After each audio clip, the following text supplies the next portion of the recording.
النبي دائما نبدأ بالحب دائما أجمعين. النهارده هيكون معانا تقرير مهم جدا وهو ما بين الأهلاوية والزملكاوية. نتعرف بيكم. محمد فخري. الزملكاوي؟ لا انا الاهلاوي. وانت؟ احمد. احمد. يبقى انت كده زملكاوي؟ ما انا قلت لك انا اهلاوي بقى. ما انتوا لابسين ابيض انتوا الاثنين. لا ما انا في احمر هنا بقى، ابيض في احمر عادي. يبقى انت اهلاوي؟ اه. وانت؟ زملكاوي. زملكاوي. طيب توقعاتك ايه في الماتش اللي جاي؟ هنكسب ان شاء الله. طب بص للكاميرا وانت بتقول هنكسب. هنكسب ان شاء الله. لا يا راجل. والله يعني ان شاء الله هنلعب على 3 بونت وهنكسب ان شاء الله، يعني اهم حاجه 3 بونت. مين بيلعب في الاهلي؟ مين بيلعب في الاهلي؟ هو ده سؤال صعب يعني؟ قول لي ال 11 لاعب اللي بيلعبوا. كابتن احمد الشناوي، كابتن طاهر محمد طاهر، كابتن عندك بقى اقول لك عايز خط ايه مثلا؟ عندك في خط في الجون عندك كابتن احمد الشناوي. انت بتتكلم جد؟ لا حول ولا قوة الا بالله، والله ما اعرف غير منك دلوقتي يا ابو حميد. عندك في الهجوم كابتن محمود كهربا، كابتن محمد شريف، كابتن عندك، وهقول لك خط النص عندك في واحد في كابتن محمد مجدي عادي، هو بيلعب اثنين يعني عادي. ماشي كمل. وفي عندك كابتن طاهر محمد طاهر، كابتن عايز مين تاني؟ قول لي بس مين. جرايه صيع واحنا صبعنا بقنا صيع. انت شايف مين ممكن يسجل الاهداف؟ طبعا الكابتن محمود كهربا وكابتن محمد مجدي قفشه ان شاء الله يعني. وكل الخوف على اللي جاي مش على اللي بعد كده. لو الاهلي السنه دي غنى للزمالك سطلانه، وجهه نظرك هتبقى ايه؟ عادي يعني.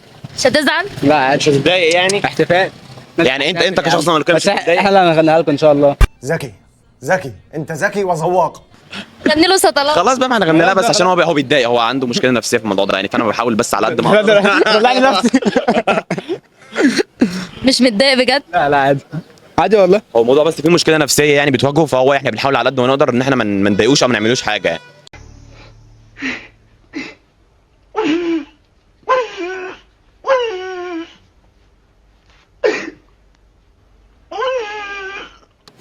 بالنسبه للزمالك انتوا متوقعين ايه؟ 1-0 ان شاء الله. 1-0 قصدك للاهلي؟ زمالك. 1-0 الزمالك. الجزيري اللي هيجيب الجول. ازاي يعني؟ مين اللي هيجيب؟ من متوقع مين؟ الجزيري. حسبنا الله ونعم الوكيل فيكم. حسبنا الله ونعم الوكيل فيكم. ايه رايك في القمه؟ والله انا اقول برضو تاني ان احنا برضو هناخد 3 بونت ان شاء الله يعني، غصبا عن انف اي حاقد وعن اي حد، واحنا يعني كده كده المكسب مضمون ان شاء الله في البيت يعني. علشان كل شاب اتخلق يعمل قلق. واللي هيتعور يتعور. وتعورت الوجه ما فيهاش معلش. شايف مرتضى منصور ممكن يقعد الزملكاويه يخليهم ينسحبوا فورا بسبب اغنيه سطلانه؟ لا خالص؟ ربنا دايما. طب انت ليه زملكاوي وخصوصا الزملكاويه كلهم خسرانين؟ حكمة ربنا بقى نقول ايه؟ وانتوا فاكريني مبسوط؟ انا مش مبسوط. يعني ليه ما حولتش شفت كريم؟ انتماء. مبدأ وعنده مبدأ حتى الخساره. انتماء.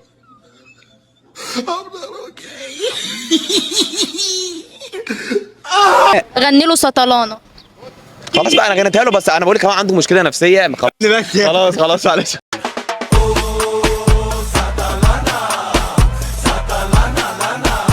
دي طبعا حاجه بسيطه كده من البرنامج. افتح البوكس. انت وحظك، انت وحظك، وانت اختار الظرف انت وحظك. جالك فلوس ولا جالك ايه؟ جات لي دي برضه. جات لك دي؟ ما ينفعش نعيد تاني من الاول. لا حول الله، بعدك شب ترى والله حزنت عليك، والله تأثرت ليك، لحظة أبكي. لا خلاص نلغي ده. سبحة رقمية. البوكس ده فيه فلوس وفيه سبح وفيه حاجات كتير جدا. والله هدية ثمينة برضه هناخد 3 بونت. الرسالة كده وصلت، المسج وصل. شكرا.